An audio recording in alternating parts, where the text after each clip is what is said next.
Ladies and gentlemen, this video is being recorded in July of 2025. And at the time of making this video, there is a bot on chess.com that is terrorizing chess players everywhere, including me. I played it multiple times. I got embarrassed. It destroyed me. It's called Chesszilla, paying homage, I imagine, to Godzilla. Now, what I always do when a bot destroys me is I call up my older brother to come and beat it up. And that's what I did today. I brought in Stockfish. And I'm about to show you two games. The second game in particular might be the greatest chess game ever played. That is not hyperbole. Please watch these two games. If there's ever a video of mine you watch from start to finish, this might be it. These were two of the most impressive chess games I have ever seen. And I cover a lot of chess. I cover top players. I cover AI. The first game was just ruthless. I mean, the first game was ripping the heart out of Iron Man style. The second game was perfect.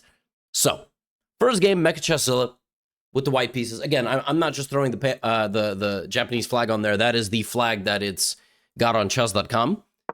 Mecha opened up with the move knight to f3. Stockfish played d5, just putting a pawn in the center of the board.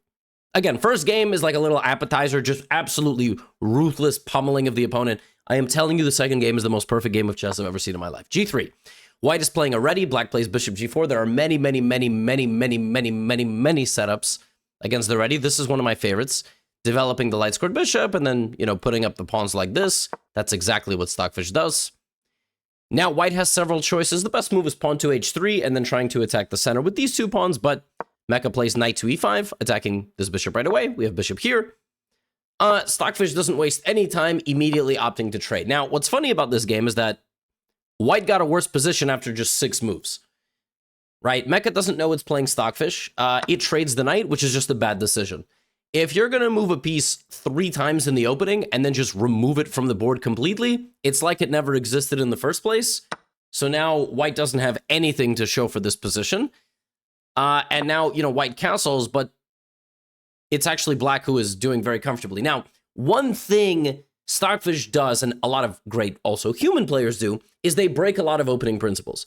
For example, if I asked you, in this position, make 3 moves in a row for black, you would say, I don't even know how the knight moves. I just like watching your videos, funny goatee man, because you say funny things about the board. Actually, a lot of people watch these videos and they don't even play chess, which is kind of cool. Knight here, bishop here, and castle. Because, that's what you learn. You learn develop the pieces and castle, right? Maybe some of you would castle this way. Okay, fine. Well, Stockfish plays bishop d6, which in and of itself is not an impressive move because you're going to, it's obviously going to just castle, right? Well, Mecha attacks on this diagonal with this powerful bishop in many different openings, like the Catalan, like this one in particular, the ready, there is this light squared bishop. Black plays c6, creating that little pyramid of pawns. And now Stockfish begins breaking the principles. It plays knight to e7. Knight to e7 is a weird move. Knight to e7 does not fight for the center. Normally you put the knight out on f6. So why is the knight here? Why would Stockfish go for this setup? It's tough to explain. I'm going to try to explain it in a way that everybody from 100 elo to 2100 elo, because nobody above that watches these videos because they think they're too good for them somehow. Like people graduate from the channel as if this is not the most amazing chess community anywhere in the world, digital. All that to say, because white castled and committed their pieces earlier than black, black was able to take an unorthodox setup, and provided that black has done the necessary analysis and calculation of the position, black is able to play in a way that doesn't follow traditional chess principles, provided you are still making sound and solid moves. And that's what black is doing. Black's playing slightly unorthodox setup, but still fighting for the center. And because black has not committed the king, and white has committed the king, black has more opportunities to create an attack. It's one little secret, by the way, you can add to your game, castling a little later than your opponent. Because as you are about to see, Stockfish is about to not castle and play an absolutely unbelievable attack. C5 is not a good move at bot level. It's not a good move because it totally locks the center. When the center is completely locked, it is much easier to create an attack.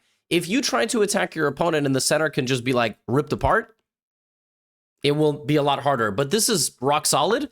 Knight to f3, and after the next move, I realized immediately white was going to lose in 10 moves.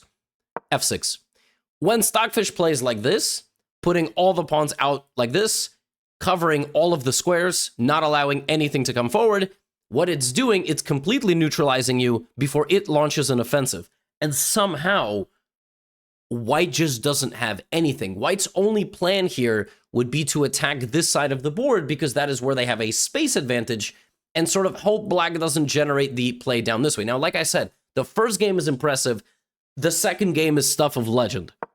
b4. And Stockfish is like, you want to attack me?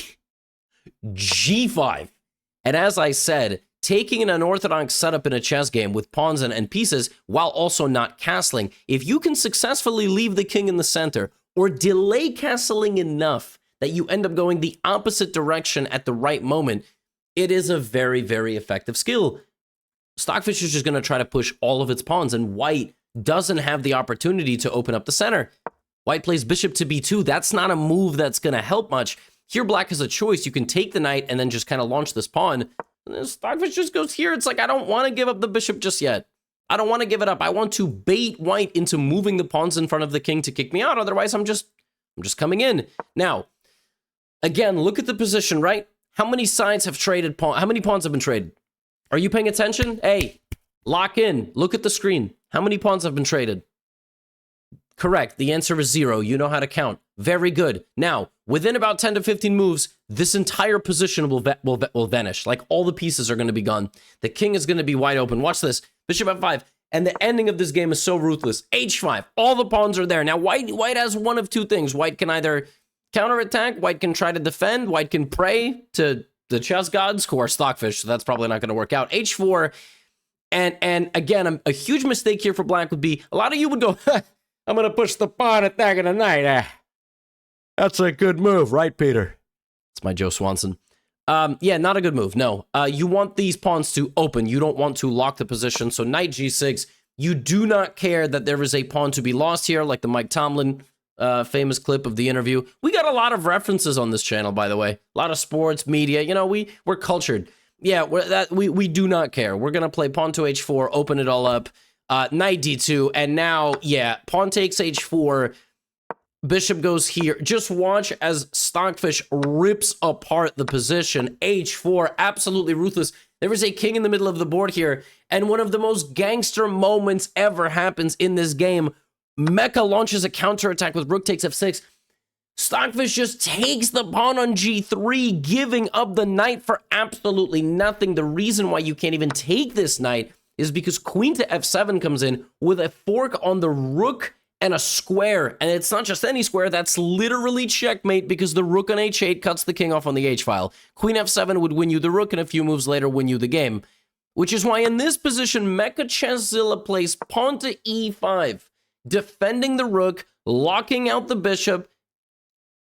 But Stockfish looks at Mecha and says, you think I'm locked in here with you? You are locked in here with me. Bishop to f5 comes back, locking the rook in jail. White takes the pawn on g3. Notice how every pawn is gone. Long castle. The rooks like cannons on the G and H file coming in. You're going to win this knight and bishop, by the way. 2 pieces for the rook. 2 pieces for the rook is a good deal. Not when your king is standing with no clothes on, covering his private parts with a piece of tree bark like in the cartoons. This is not going to work. Rook g8, queen to d3, queen g7. Queen g7 is a really, really ruthless move. You know why? You're going to get the queen to go defend the bishop. And the second it does, it steps off of this diagonal. So you go here, and now you're threatening on the H-file as well.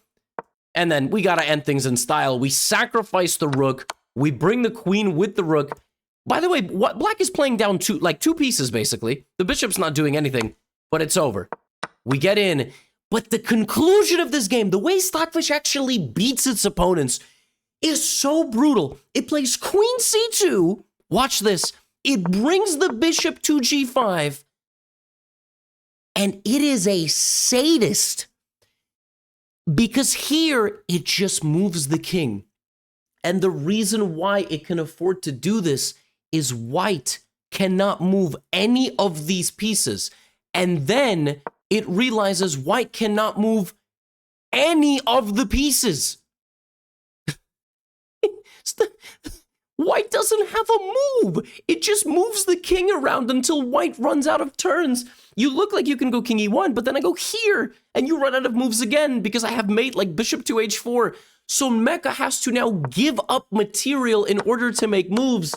And slowly we convert. We don't even take the rook. There is a hanging rook. It's not even taking the rook. And now, watch us how it checkmates its opponent. I was like, oh, it's got to make a queen. It's got to bring in the king. It just gives away the pawn. Because now white doesn't have a move. And the king is forced off the plank. Mate. I was like, oh my God. It is so crazy to watch this thing play chess. Now you think that's impressive. I told you at the beginning, some people left. Some people don't watch the video longer than like 7 minutes, which is insane to me. Insane that you don't have the attention span for that. You're about to be rewarded. If you're still here, what I'm about to show you, like you thought this was impressive. I was watching this game unfold. I was toggling the moves. I was gasping. This game featured a sequence of around 20 moves in a row that just solved the game. Watch. C4, the English opening. Black responds knight f6. White puts the bishop on g2. All normal. Now black oftentimes attacks the center. In this game, Mecha didn't, and that's fine. Mecha just developing. Everything was normal. e3, white is just trying to play d4. Black playing a move h6, just preventing stuff from coming to g5. White plays b3 and bishop b2, just developing pieces. Double fianchetto, bishops on the sides. Now, bishop g4. This part I don't understand. I don't know why this move wasn't played immediately. Bishop g4 inducing this and then this. I guess this pawn is a bit of a weakness. I don't know. And now d4. So, okay, nothing impressive so far. Stockfish has developed the knights, the bishops, castled, and played for the center. All these things you can do as well.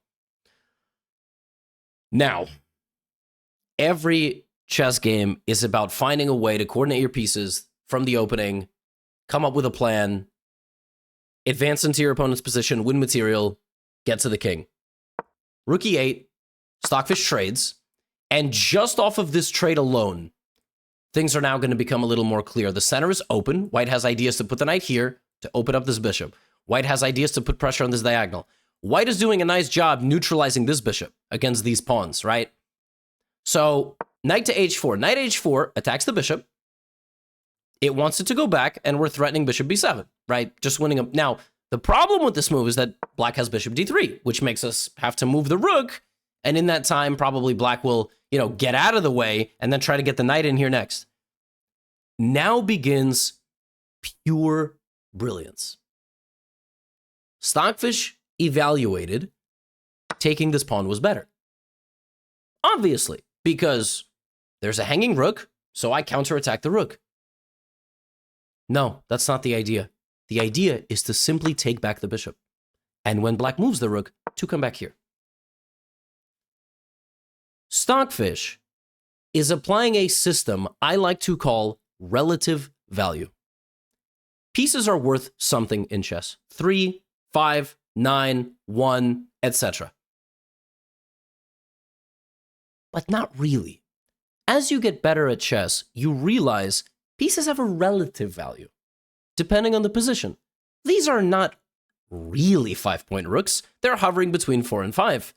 Some of these pieces might not be 3-point pieces because they don't have much going on in their life. Meanwhile, the white light-squared bishop, which now stands completely unopposed, might be a 3.5-point bishop. The knight might come to f5, putting a lot of pressure on the black position. It might become a 4-point knight. Now, the next 20 moves by white are all logical, all flow together, all build on the previous move, all create weaknesses in the opponent's position, all capitalize on small inaccuracies, all lead to a decisive finish. The next 20 sequence of moves might be some of the most impressive. It's not hyperbole. Just watch how simple it is. Black goes here. Stockfish's game review gives that a dubious move. Doesn't matter. Now, I love how on the next move, it's the top computer move, but the game review gives this move a bad move. Don't pay attention. Rook d1. Simple move. Rook comes to the middle. Black goes rook d8. White goes queen e2. They levy out of... Okay. The idea of queen to e2 is to reposition the queen to the c2 square so that the e2 square is free for the knight to go to f4. So the knights together pair up, not just on the center, but for a potential kingside attack. From the c2 square, you will reposition the bishop and the queen to create a battery on this diagonal, because in combination with these knights, there's going to be a lot of pressure on black's kingside due to the lack of the dark-squared bishop being present. After you reposition your pieces like this, you will then look to infiltrate potentially in the middle as well, bring the king to safety, and use these pawns because the bishop will no longer be pressuring the king. c6. That move fights for the d5 square, but potentially creates a long-term weakness on the d6 square. Because this move has no immediate repercussions, we continue with the plan queen to c2, simultaneously defending the square on f5 for our kingside knight to infiltrate and hit potentially 3 spots in the black position. Black responds with pawn to g6. That is a very big commitment. Anytime you push a pawn in front of your king like this and you leave things in particular weak, now there are 2 weaknesses. To sacrifice this maneuver, we have given up dark square weaknesses. Now ideas like f4 are very tasty, which is why in this position, we continue with the plan of knight to e2, playing on this diagonal and putting the knight on the f4 square. Black plays queen e7. We don't really understand the point of that move. It's kind of just trying to generally protect things. So we reposition the knight to the f4 square. Every move flows together. g5 is not a fork because knight f5 is a counterattack. Black has to play a move. Black looks to create counterplay on the queen side to give us something to think about. Stockfish does think about it. It thinks it's stupid. Bishop to a1. You could have just made a battery like this, but with the queen closer to the black pieces. There are ideas like knight d5, knight e4, d5, etc., which is why Stockfish plays bishop a1 and wants the battery to be made like this, where the queen is further away from the counterplay. Black plays bishop to c5, and white plays queen to b2. Literally every move that I have spelled out for you is occurring on the board. Black plays queen c7. I'm still looking around the position wondering, how is white actually going to break through here? Oh, simple. Remember this little maneuver that we did to create some problems? Now we bring it back. Now we have set up this entire battery on the dark squares, and in the long run, with X-ray vision, we have simply a checkmate brewing on the black position. But the point of knight to f3 is not even to put pressure on the knight. The point of knight to f3 is to put the knight back into the middle of the board to put pressure on the c6 pawn, which was weakened some, 7 moves ago. Right? It was brought there, and now we have a knight coming to d4, and we're looking at it. And we have other ideas as well. Like, knight takes c6 is straight up a threat. Because if knight takes queen, like, look, boom, we win. Why? GG. The battery has worked. So knight d4 attacks this. Black now has to get rid of the bishop. What do we take with? It all looks good. We take with the pawn, because we need to move the knight out of the center of the board. The knight has moved. The sequence of moves purely of brilliance continue, because after all of this effort, we've closed our diagonal, so obviously we need to reopen it. No! We need to target the weakness that black put there also some 7 moves ago to prevent this maneuver. Pawns don't go backwards, so we go queen over to c2. Queen over to c2 creates the threat of the sacrifice. With ideas like pawn takes, queen infiltrates, winning the next pawn, then d5 rips apart the position. Okay, black plays king h7. King h7 defends the pawn on g6, but king h7 is in the line of this queen. So now we play pawn to h4. We have pawn to h5 as a huge threat. The only way to defend the threat is for black to play h5 themselves. You stopped knight g6, you stopped h5, but now you've significantly weakened the g5 square, right? So after you significantly weaken the g5 square, this is what we're going to do. First, we're going to go here. We're going to open up our dark squared bishop from the opposite corner of the board. This is a shining example of why bishops are better than knights. Simply, they can attack from the opposite side of the board. Black plays c5. Black is a move away from consolidating. Remember that plan that we took to weaken g6 and then try to go h4, h5? Well, because you weakened this, now I put my knight on h3. And I'm going knight to g5. I don't care about sacrificing on g6 anymore. I just want to put the knight on g5. And after I put the knight on g5, I'm going to play bishop h3, which is where my knight just was, because I closed down the center for my light squared bishop.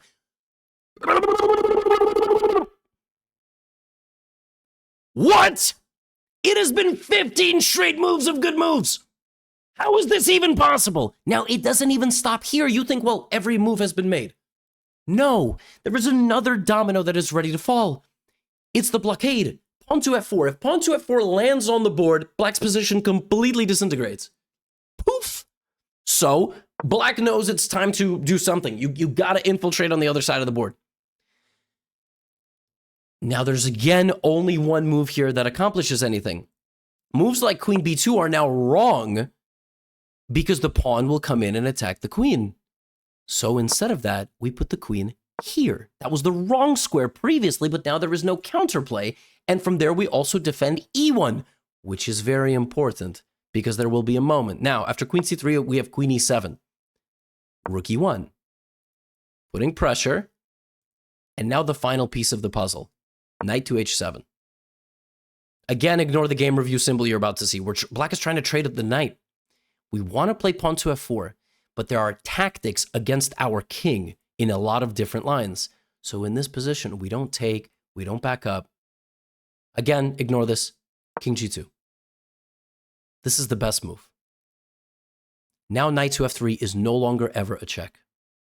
If knight takes g5, we simply take. You cannot take because you get forked. Black now tries to come in here. Pawn takes, rook a8. Black is trying. Rook is coming in here. Knight is trying to take. Stockfish's play is so ruthless. Pawn to f4. It has used every pawn in the game. It's now threatening to win material. Knight takes g5. Pawn takes g5. Rook a2 check. And the same bishop that is helping defend the queen for a checkmate defends the king. It can do two things at the same time. We are now going to take the knight. We are now going to have two bishops for the rook. Black gets desperate. f5. Stockfish has multiple ways to proceed, but Stockfish is a robot of culture. It knows when you see an en passant, you have to play the en passant. Pawn takes f6. Queen takes f6. Every move has flowed from the previous move. This is next. Black sacks the rook to defend themselves. Plays knight to g4. And if you thought all of this was impressive, we can't take the knight, so we go here. If you thought all of this was impressive, white is just up a pawn. Well, white is totally winning. White is totally winning because it's not about taking this. It's just black's position is falling apart. Black doesn't have any counterplay at all. This pawn is too strong. But come up with a plan. How do you win this position with white? You can't move the bishop. You can't move the rook. You don't even have a pawn move. On the 45th move of the game, after beginning this unbelievable repositioning process, it has been 30 moves of pure brilliance. And 30 moves later, Stockfish finds the final dagger of a plan. White plays king to h3. The plan is walk in with the king. Black's king cannot get any closer. You will trade off enough pawns to clear out the position, and black will simply lose. Knight to g7, king to h4. You cannot stop the infiltration. Black has to give up the knight to win the bishop, but white is just winning. It's equal pawns, but it's not equal pawns. And in a rook endgame, all you need is two connected pass pawns. Then you win, because the king walks up with them, and they shield the king from checks. And that is exactly what Stockfish did.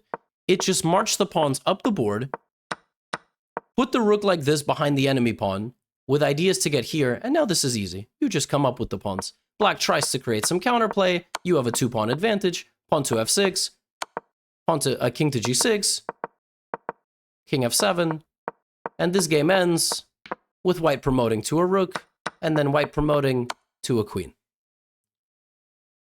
This might have been the most impressive chess game I've ever seen. I never know what I'm going to get when I pair one of the chess.com bots against Stockfish. I was so impressed. I don't even know what else I can say.